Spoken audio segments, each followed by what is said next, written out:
이애영 선교사님이 들려주시는 성경 이야기. 선교사님이 들려주시는 성경 이야기 7번째 시간이에요. 제목을 따라해 볼까요?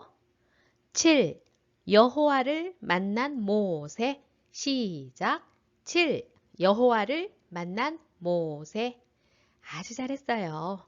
자, 그럼 성경 말씀을 먼저 읽어볼 거예요. 출애굽기 3장 14절 말씀. 나는 스스로 있는 자이니라. 출애굽기 3장 14절 말씀. 아멘.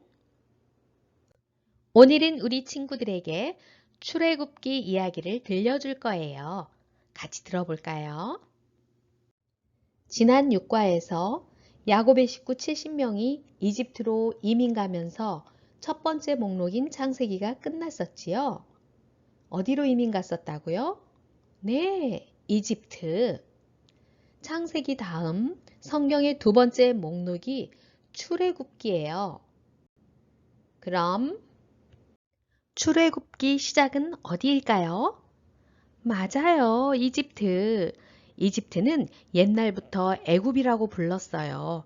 그러니까 출애굽기라는 말은 애굽을 탈출해서 나오는 이야기를 기록한 책이라는 말이에요.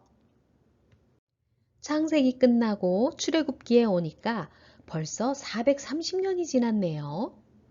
또 하나 기억할 것은 아브라함의 후손들을 셈족, 히브리 민족이라고 해요. 야곱 때부터는 이스라엘 백성이라고도 해요.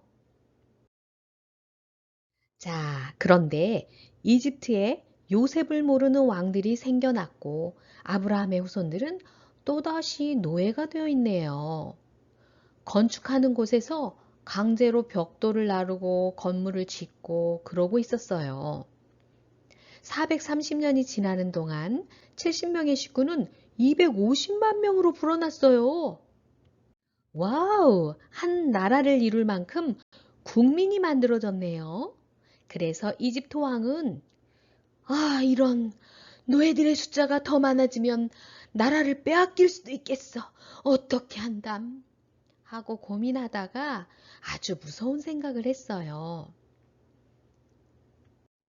옳지, 그거야. 산파들은 들어라. 히브리 민족이 남자아이를 낳으면 없애버려라. 하고 명령했어요. 산파는 요즘 아기를 낳게 도와주는 의사선생님이라고 생각하면 돼요. 그때 모세가 태어났어요. 응애, 응애 우는 아기를 엄마는 아무도 모르게 숨겨서 키웠어요. 하지만 점점 아기가 자라자 더 이상 숨길 수가 없게 되었어요. 엄마는 할 수 없이 모세를 갈대 상자에 담아 나일강에 버렸어요.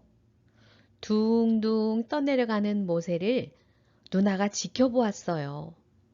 내가 우리 아기와 함께 있을래요. 아기가 어떻게 되는지 지켜볼래요. 하며 말이죠. 그때 이집트 공주가 모세를 발견하고 물에서 건졌어요. 어머나 예뻐라. 이 아이를 내가 키워야겠네. 이 모습을 지켜보던 모세의 누나가 제가 이모를 소개시켜 드릴게요. 하면서 친엄마를 모셔왔어요. 그래서 모세는 친엄마의 젖을 먹으면서 이집트 왕자로 자랄 수 있었어요. 이집트 공주는 나중에 여왕이 되었답니다. 그리고 모세를 그 다음 왕이 되게 할 생각이었어요. 그런데 이집트 왕이 되려면 하나님을 섬기면 안 돼요. 아몬 신이라는 우상을 섬겨야 한대요. 모세는 어떻게 했을까요? 아몬 신을 섬기며 이집트 왕이 되었을까요? 아니에요. 모세는 친엄마에게 어려서부터 배운 게 있었어요. 아브라함의 하나님, 이삭의 하나님, 야곱의 하나님, 히브리 민족의 하나님 이야기를 많이 듣고 배웠거든요. 그래서 나는 우상을 섬길 수 없어요! 하며 거절한 거예요. 그래서 다른 사람이 모세 대신 왕의 후보에 올랐어요. 왕의 후보에 오른 사람에게는 모세가 없어야 쉽게 왕이 될 수 있겠지요. 마침 그때 모세에게 안 좋은 일이 생겼어요.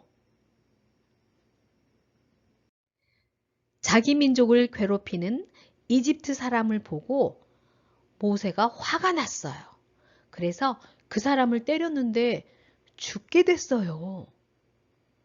모세가 없었으면 좋겠다고 생각하는 사람들은 모세를 그냥 놔두지 않았어요.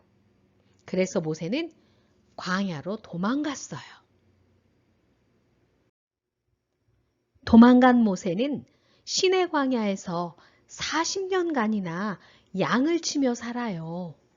40년간 양을 치면서 모세는 무슨 생각을 했을까요? 엄마에게 전해 들었던 하나님을 생각했을 거예요.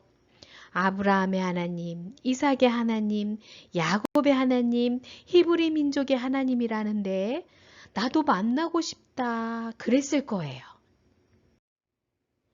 모세가 80세가 된 어느 날이었어요. 하나님이 떨기나무 불꽃 가운데에서 모세에게 나타나셨어요. 드디어 모세가 하나님을 만났어요.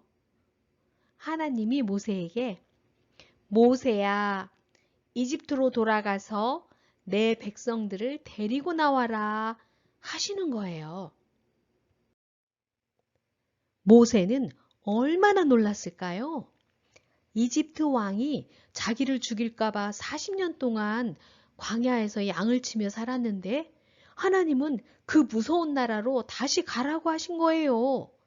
그래서 모세가 하나님께 여쭤봐요. Who are you? 이 질문은 모세가 광야에서 40년간 양을 치면서 늘 갖고 있었던 생각이었나 봐요. 누가 우리를 인도해내라고 했냐? 라고 백성들이 물어보면 제가 당신을 누구라고 말할까요? 당신 누구세요? 하는 질문이에요. 그랬더니 하나님께서 자신의 이름 여호와의 뜻을 알려주셨어요. 나는 스스로 있는 자다 라고 대답하시는데 이 말 속에는 아주 깊은 뜻이 들어있어요. 여호와라는 이름의 뜻은 바로 우리 가운데 계시면서 인도해 나가실 하나님이라는 뜻이래요. 앞으로 나와 함께 가면서 내가 누구인지 보여줄게. 그런 뜻이 들어있대요. 와, 걱정할 게 없는 거네요. 모세는 이제 여호와가 누군지 알게 되었어요. 그래서 용기가 생겼어요. 그리고 이집트로 가서 10가지 재앙을 통해 이집트 왕 바로를 항복시키고 이스라엘 민족을 구출해내요. 이집트 사람들은 아주 많은 신들을 섬기는데 10가지 재앙은 그 신들이 아무 능력이 없다는 것을 보여줘요. 오직 하나님만이 진짜 신이라는 것을 알려준 사건이었어요. 모세는 백성들을 이끌고 홍해를 건너서 신의 광야까지 왔어요. 이곳에서 하나님은 약속을 해주시네요. 나는 너희의 하나님이고 너희들은 내 백성이란다. 이게 신의 산 언약이에요. 너희들은 모든 민족이 하나님을 알게 하기 위해서 거룩한 백성으로 살아야 한단다. 그렇게 살지 않으면 너로 인해 세상 모든 민족이 복을 얻을 수가 없어 하셨어요. 그리고 이곳에서 하나님은 백성들을 다스릴 법도 만들어 주셨어요. 그게 성경 레위기예요. 하나님이 직접 법을 만들어 주셨다는 것은 주권이 하나님께 있다는 거예요. 나라를 만들려면 3가지가 필요하다고 했는데 벌써 2가지가 완성되었네요. 그게 뭐죠? 네, 국민, 법, 주권이에요. 또 성막을 만들어서 내가 그곳에 있을 테니 제발 너희와 함께 있는 날을 잊지 말고 기억하여라 하셨어요. 왜냐하면 출애굽할 때 홍해를 건너는 기적을 체험했는데도 이 백성들은 힘들 때마다 아이고 더워, 아이고 목말라, 고기도 먹고 싶어, 다시 이집트로 돌아가게 해줘 하면서 불평했거든요. 하나님 대신 금송아지 우상도 섬기며 금송아지를 하나님이라고 해요. 하나님이 눈에 보이지 않으니까 자꾸 잊어버려요. 그래서 사람들에게 성막을 만들어서 하나님이 너희와 항상 함께 있다는 것을 기억하라고 하신 거예요. 출애굽기 이야기는 이렇게 시내산에서 끝나게 돼요. 모세가 이집트에서 시내 광야로 도망 나왔다가 시내산에서 하나님을 만나고 다시 애굽, 이집트로 갔다가 백성들을 데리고 나와요. 그게 출애굽, 출이집트예요. 시내산에서 레위기도 썼고요. 창세기, 출애굽기, 레위기. 다음 성경 목록은 뭘까요? 네, 맞아요. 민수기. 그럼 다음 시간에는 민수기 이야기를 기대하면서 다음 시간에 만나요. 안녕.